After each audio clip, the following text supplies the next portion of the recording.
Nombreux à ne plus pouvoir vous en passer. Eh bien, sachez que téléphone portable et tablette ne seraient pas sans danger pour nous, mais surtout pour nos enfants. Ce soir, vous allez entendre le témoignage d'un Martiniquais frappé par un cancer de l'oreille interne. Pour les spécialistes qui l'ont suivi, aucun doute, sa maladie est liée aux ondes du portable. Franck Zozor, William Zebina. Ces images datent de 1995, c'est Rémi Villa, un nom que vous connaissez. Il a porté haut les couleurs de notre pays, un véliplanchiste, 4 fois champion du monde, 20 fois champion de la Martinique.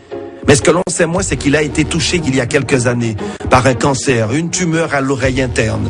Soigné à l'hôpital Pellegrin à Bordeaux, ses médecins lui expliquent que cette tumeur serait liée à l'utilisation du téléphone portable. Les médecins m'ont dit clairement, tout ceci est dû au téléphone portable. Notre service pour les tumeurs à l'acoustique a été augmenté par 5, multiplié par 5 depuis l'avènement du portable. J'ai fait tout ce qu'il ne fallait pas faire.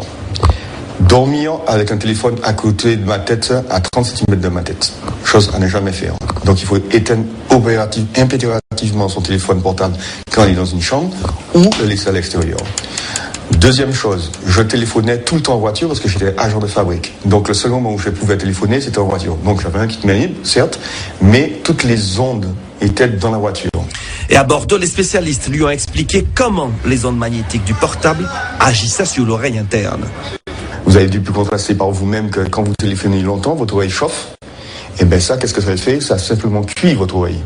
Et donc l'oreille interne est extrêmement fragile. Et donc, parce que c'est tout petit organisme, etc. Donc forcément, on l'abîme, on la cuit et on finit par la détruire. Donc le téléphone portable, quand quelqu'un m'appelle, je l'utilise comme ça, microphone allumé, et je parle. Ou bien, loin de la tête, jamais comme ça. Et puis il y a les conseils aux parents concernant l'utilisation des portables pour les enfants. Le médecin me disait très clairement que le pire va arriver parce qu'aujourd'hui, les parents donnent les téléphones dès l'âge de 10 ans, voire même avant à leurs enfants, et les enfants dorment avec leur téléphone. Alors ça, le cerveau n'est pas encore construit, etc. Donc il est encore plus sensible et les dégâts seront plus importants encore. Et pour confirmer les propos de Rémi Villa, ce rapport de l'ANS, l'Agence nationale de la sécurité sanitaire et de l'alimentation, rendu public la semaine dernière. Il recense les sources auxquelles sont exposés les enfants, Wi-Fi, jouets connectés, téléphones portables, tablettes. Mais ce que l'on apprend dans cette étude, c'est que des chercheurs japonais et taïwanais ont trouvé que ces ondes agiraient sur la santé mentale des préadolescents. Dépression, comportement à risque, tentative de suicide pourraient être provoquées par l'utilisation précoce de ces objets connectés.